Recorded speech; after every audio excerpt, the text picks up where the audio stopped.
saluons de partout là où vous nous suivez. Claude Oumba est mon nom. Je viens partager avec vous une expérience de ma vie.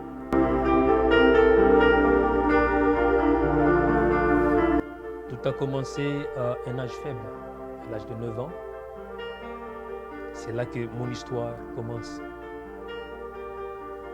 Je tire ça en m'appuyant sur un verset biblique qui est dans Lévitique chapitre 18, le verset 6, qui dit que nul ne s'approchera de sa parente pour découvrir sa nudité.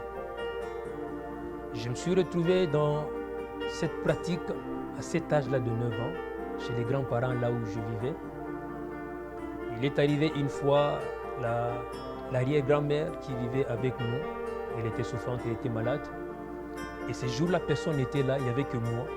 Je ne sais pas qu'est-ce qui s'est passé pour que je parte dans la chambre là où il était afin que je découvre sa nudité.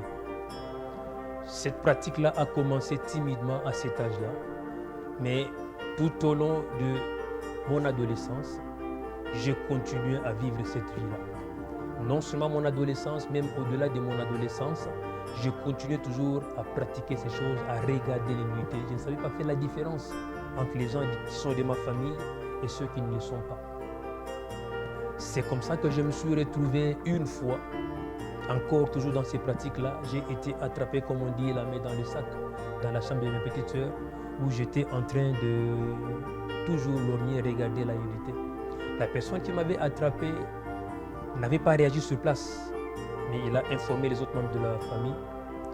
Le lendemain, on m'a appelé pour me dire ce qu'il y avait, j'avais nié. J'avais nié, pendant que j'avais nié, ce temps-là, j'avais essayé de baisser un peu. Pourquoi? Parce que je me disais, on risque encore de m'attraper. Mais après un temps, tellement que c'était plus fort que moi, je ne savais pas comment faire autrement. Je me suis retrouvé en train de continuer encore avec cette pratique-là. Une fois encore, je me suis retrouvé dans la chambre de l'une de mes petites sœurs, la nuit, en train toujours de fouiller, de regarder, et s'était réveillé et nous nous sommes fixés les yeux. Bien aimé, je ne savais pas comment faire, la honte était tellement grande, mais cependant j'étais en train de continuer.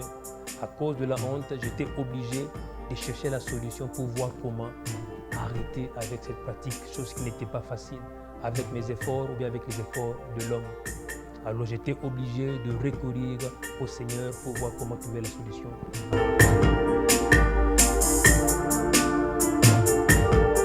Le changement est arrivé par rapport à cette situation. Une fois, j'étais en train de suivre la télé, je suivais un pasteur qui était en train de parler à ce sujet, comment tous ceux qui se livraient à de telles pratiques vivaient dans la malédiction et qu'il fallait qu'ils cherchent Dieu pour leur délivrance. Alors, je me suis lancé, je suis allé voir les hommes de Dieu, j'ai expliqué ma situation. Ils ont commencé à m'aider, je suivais une forme d'encadrement. Mais ce qu'ils doivent dire, c'est que ça n'a pas été facile. Parce que c'est une habitude qui était entrée en moi, c'était comme une partie de moi qu'il fallait que je me débarrasse de ça. Ça veut dire que je pouvais tenir pendant un temps, mais après un moment, je rechutais. Je pouvais tenir pendant une année, mais après un temps, je rechutais. Ça veut dire qu'il y avait par moments, je voulais me décourager pour dire peut-être que c'est ça, je suis resté comme ça, mais j'ai continué. Je n'ai pas lâché. Dieu m'a soutenu, Dieu m'a aidé jusqu'à ce que la délivrance est arrivée. Parce que, vous savez, ce sont des sujets où plusieurs personnes ne veulent pas parler de ça. La meilleure façon d'être libéré de ça, ça veut dire que c'est d'avoir le courage de parler avec des personnes qui sont mieux positionnées pour que ces derniers puissent vous aider avec un conseil, avec la prière. Et c'est comme ça que j'ai fini par triompher cette situation. J'ai fini par avoir la victoire sur ça. Pourquoi? Parce que le Seigneur m'a aidé, je me suis appuyé sur lui et j'ai pu trouver la solution par rapport à ça.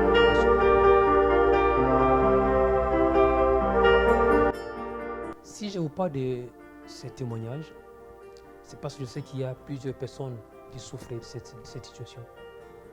J'étais un enfant, j'ai souffert de ça. Alors je n'aimerais pas que certaines personnes continuent à souffrir à cause de l'ignorance, alors que la solution est là. J'aimerais interpeller les parents également de veiller aussi sur la croissance de leurs enfants, non seulement sur le plan physique, intellectuel, mais également sur le plan moral et spirituel. Les parents doivent accompagner leurs enfants de manière à ce que les enfants ne soient pas exposés à ce genre de réalité. Les parents peuvent parler, communiquer avec les enfants, déjà à un certain âge, parce que je vous parle de 9 ans. Tout ce que vous avez à faire, donnez votre vie au Seigneur, croyez en lui, il est la solution idéale et parfaite. Comme il a fait chez moi, il le fera aussi pour vous. Que Dieu vous bénisse.